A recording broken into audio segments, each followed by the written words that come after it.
Hello दोस्तों, आप सभी का बहुत बहुत हार्दिक अभिनंदन, स्वागत है।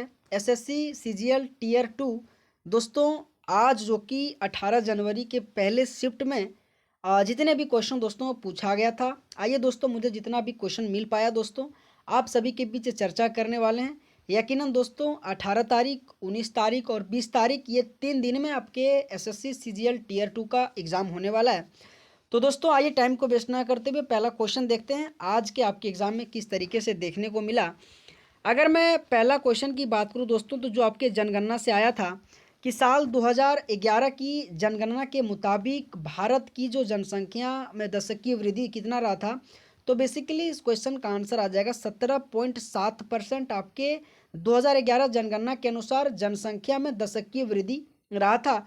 और आपके एग्ज़ाम में चाहे एसएससी सीजीएल मेंस हो या फिर एसएससी कोई भी एग्ज़ाम हो दोस्तों, जनगणना बहुत इंपॉर्टेंट है। अगर मैं बात करूं जनगणना 2011 के अनुसार पुरुष की जो संख्या था सो करीब इतना था, और महिलाओं की मैं बात करूं तो इतना था। बेसिकली ये आपके एग्ज़ाम में क्वेश्चन नहीं पूछा जाता है, बट आपके दशकीय वृद्धि हमेशा क्वेश्चन देखने को मिलता है। अगर साथ ही मैं बात करूं कि 2011 में जो भारत की साक्षरता, सो ओवरऑल अगर मैं बात करूं तो 74.04%, इस पॉइंट को भी आप याद रखिएगा, आपके एग्ज़ाम के लिए बहुत इंपॉर्टेंट बनेगा। 2011 जनगणना के अनुसार भारत की साक्षरता दर 74.04% थी। और वहीं मैं बात करूं कि 2011 में भारत की जो जनसंख्या घनत्व है ना, इसको भी पॉइंट याद रखिएगा, 382 व्यक्ति प्रति वर्ग किलोमीटर था। आने वाले अगले शिफ्ट में दोस्तों इस क्वेश्चन को पूछे जाने की इतनी संभावना है। और साथ ही अगर मैं बात करूं 2011 में भारत में लिंगानुपात 940 महिलाओं प्रति आपके 1000 पुरुष था। ये जितने भी दोस्तों मैंने आपके लिए जनगणना से संबंधित एक्स्ट्रा पॉइंट लाया दोस्तों, आपके एग्जाम के लिए बहुत इंपॉर्टेंट है। बेसिकली जनगणना टॉपिक आपके एग्जाम के लिए बहुत इंपॉर्टेंट है, आप पढ़ के जाइएगा। अगला क्वेश्चन दोस्तों कि विश्व शतरंज जो कि आर्मगेडन एशिया और ओशिनिया इवेंट में खिताब किसने जीता, तो बेसिकली इस क्वेश्चन का आंसर आ जाएगा डी गुगेस ने इसको खिताब जीता था। और दोस्तों हमेशा आपके जो डी गुगेस चाहे चाहे कर्नाटक, जैसे कि आपके दोस्तों करंट अफेयर से हमेशा क्वेश्चन पूछा जाता है, जिसमें से डी गुगेस से संबंधित क्वेश्चन देखने को मिला। विश्व चेस जो कि आर्मेगेडन एशिया एवं ओशनिया इवेंट में भारतीय ग्रैंड मास्टर जो कि डी गुगेस ने पूर्व विश्व रैपिड चैंपियनशिप जो कि नोदिरबेक अब्दू सोतरवा को हराकर एक बड़ी उपलब्धि हासिल की। गुकेश ने ऊंची नीची स्थितियों से भरपूर एक रोमांचक सम्मेलन में विजय पाई। युगल ने एक लड़ाई के दौरान अपनी प्रथम खेल में कई जो कि टाई कराई, और जब गुकेश ने लगातार चेक कर रणनीति का उपयोग किया, हालांकि उन्होंने अगले खिताब को जीतकर चैंपियंस जो कि जीत ली। दोनों खिलाड़ी सितंबर में जो कि आर्मगेडन ग्रांड फाइनल के लिए योग में। दोस्तों आपके एग्जाम में हमेशा करंट अफेयर से क्वेश्चन पूछा जाता है। बेसिकली वर्तमान में कौन क्या, आप आपसे सबसे रिक्वेस्ट है पढ़ के जाइएगा, आने वाले एग्जाम के लिए बहुत इंपॉर्टेंट बनेंगे। अगला क्वेश्चन, निम्नलिखित में से किसे पर्वतीय पर्यटन स्थलों की राजकुमारी के रूप में जाना जाता है, तो बेसिकली इस क्वेश्चन का आंसर आ जाएगा कोड़ाई कनाल। कोड़ाई कनाल को दोस्तों पर्वतीय पर्यटन जो स्थलों है ना, उनकी राजकुमारी के नाम से जाना जाता है। 2100 मीटर की ऊंचाई वाले जो कोडाई कनाल को पर्वतीय पर्यटन स्थल की राजकुमारी के रूप में जाना जाता है। बेसिकली आपके एग्जाम में आपके पूछा जा सकता है कि जो कोडाई कनाल है ना, आपके तमिलनाडु राज्य में है, और यह पलानी पहाड़ी पश्चिमी घाट का एक हिस्सा है। और ये आपके एग्जाम में क्वेश्चन देखने को मिला था। अगर मैं बात करूं अगला क्वेश्चन, तो national waters day celebrate on which day, तो बेसिकली 25 जनवरी को आपके जो नेशनल वाटर्स डे है ना दोस्तों, ये सेलिब्रेट किया गया था।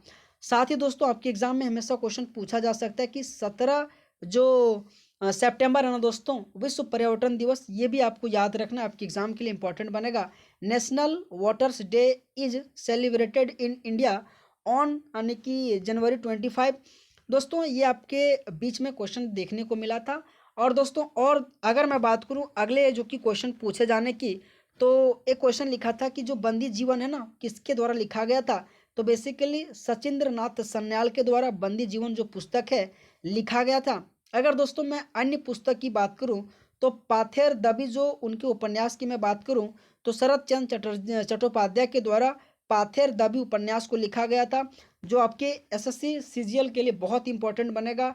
अगर मैं बात करूं कि आनंद जो मठ है ना, बांग्ला भाषा का एक उपन्यास है जिसका बंकिम चंद्र चट्टोपाध्याय के द्वारा 1882 में लिखा गया था। इस पॉइंट को भी आप याद रखिएगा, आपके एग्जाम के लिए बहुत इंपॉर्टेंट बनेगा। अगर मैं साथ ही अगला पॉइंट की बात करूँ तो the philosophy of the Bombay जो नामक प्रसिद्ध लेखक है ना, भगवती चरण वोहरा के द्वारा लिखा गया था। ये जितने भी एक्स्ट्रा इन्फॉर्मेशन दोस्तों आपके एग्जाम के लिए बहुत इंपॉर्टेंट बनेगा, तो आपको याद रखना दोस्तों। यकीनन दोस्तों ऐसे ही प्रश्न आपके एसएससी सीजीएल टीयर 2 में क्वेश्चन पूछे जाने की अति संभावना है। अगर मैं अगला क्वेश्चन की बात करें कि अम्लों और क्षारकों के आयनिक सिद्धांत का प्रस्ताव किसने दिया गया था। बेसिकली दोस्तों आर्यनियस ने आपके अम्लों और क्षारकों के जो आयनिक है ना, उनका सिद्धांत जो कि प्रस्ताव दिया था। बात करें दोस्तों बोस्टेड लॉरी सिद्धांत, जिसे एसिड और बेस का प्रोटोन सिद्धांत भी कहा जाता है, एक एसिड बेस प्रतिक्रिया सिद्धांत है जिसे पहली बार जोहान्स निकोलस ब्रोस्टेड और थॉमस मार्टिन लॉरी 1923 में स्वतंत्र रूप से दिया गया था। और ये क्वेश्चन आपकी एसएससी सीजीएल 18 तारीख के पहले शिफ्टों में देखने को मिला था। अगर मैं बात करूँ दोस्तों थोड़ा कुछ और, जैसे कि आपके मैथ में किस तरह से क्वेश्चन देखने को मिला। अगर मैं मैथ की बात करें दोस्तों तो 26 से 27 ऐसे क्वेश्चन दोस्तों जो आपके प्रीवियस ईयर क्वेश्चन बेस्ड था। अगर मैं प्रोबेबिलिटी की मैं बात करूँ दोस्तों तो इसमें से बेस्ड ऑन कॉम्बिनेशन के ऊपर जो कि दोस्तों था। स्टैटिक्स की मैं बात करूँ तो इजी जो कि था मीडियन वाज आज इसके बारे में क्वेश्चन पूछा गया था। एक क्वेश्चन आपके एलिगेशन से और एक क्वेश्चन आपके सीआई से दोस्तों क्वेश्चन पूछा गया था। आपको मैं ये आपके थोड़ा मैथ के बारे में बता रहा हूँ दोस्तों। साथ ही अगर एक सिंप्लीफिकेशन से भी क्वेश्चन पूछा जाए, थोड़ा जो आपका लेंदी रहा था, 2 क्वेश्चन करीब इसमें भी पूछा गया था। अगर मैं और इनके बारे में जानता हूँ दोस्तों, जैसे कि रीजनिंग दोस्तों उनका पेपर मॉडरेट रहा था। अगर मैं बात करूँ आपके ब्लड रिलेशन से क्वेश्चन 2 से 3 क्वेश्चन देखने को मिला। अगर दोस्तों साथ ही इंग्लिश की मैं बात करूँ तो इजी टू मॉडरेट आपकी इंग्लिश से रहा था। उसमें से ऑल बोके बेस्ड ऑन पीवाई की एक्सपेक्ट इन वन इडियम भी रहा था। साथ में 2 आपके टोन्स एंड 2 थीम्स यानी कि वेयर आज जो कि क्वेश्चन पूछा गया था। और साथ ही अगर मैं बात करें कि 3 आपके PQRS जो कि क्वेश्चन पूछा गया था, 2 डबल बट 1 कन्फ्यूजन वाला क्वेश्चन था। पैसेज की मैं बात करूँ तो एक स्मॉल पैसेज और 2 मीडियम साइज का था। क्लोज टेस्ट भी आपके एग्जाम में देखने को मिला, 3 question were easy but 1 based on phrasal verb रहा था। साथ ही 1 filler based on phrasal verb रहा था और error based on tense and verb जो कि इजी के माध्यम से क्वेश्चन देखने को मिला। अगर मैं जीएस की थोड़ा कुछ बात कर लूँ तो 12 से 1300 क्वेश्चन जो कि आपके डबल रहा था और साथ ही 3 क्वेश्चन आपके पॉलिटी से पूछा गया था और बेसिकली मॉडरेट आपके जीएस जो कि देखने को मिला दोस्तों।